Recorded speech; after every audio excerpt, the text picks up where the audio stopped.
I'm a single dad to my lovely daughter, Ava. She celebrated her birthday last week. I decided to surprise her with a pretty doll she had been eyeing at the local shop. She named it Daisy.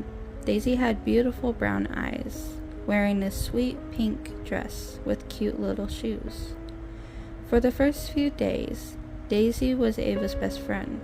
They would eat together, sleep together, and even have little tea parties. Things began to change after a few days. One night, Ava came to my room, shaky. She said Daisy was watching her. I comforted her, saying it was just a doll with glass eyes, nothing more. The next day, a new chapter of horror opened. Ava cried that Daisy had moved on its own. I furrowed my brow and told her it was just her imagination. Ava looked disappointed, but I saw fear in her eyes. Days passed. Things became chilling.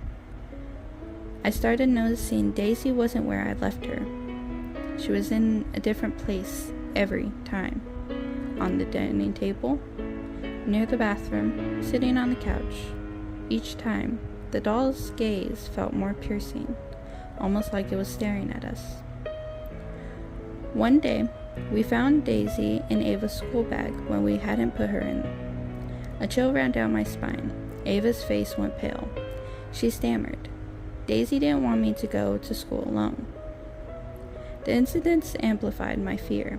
I decided to put Daisy in the attic. Ava didn't protest.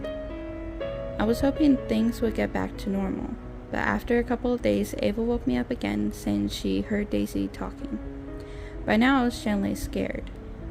I went up to the attic with Ava. Daisy was just sitting there where I had left her.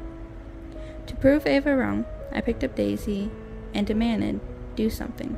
Walk, talk. But it was just silent. The next day, returning home from work, the most horrifying sight awaited me. Daisy was sitting on the living room couch. My heart raced. I had locked her in the attic. How was she here? I grabbed the doll and locked it in the trunk of my car.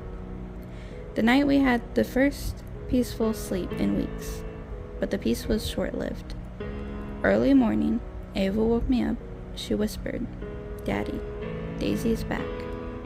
I hoped she was dreaming, but her face was pale white with fear. I walked into her room and felt my blood freeze.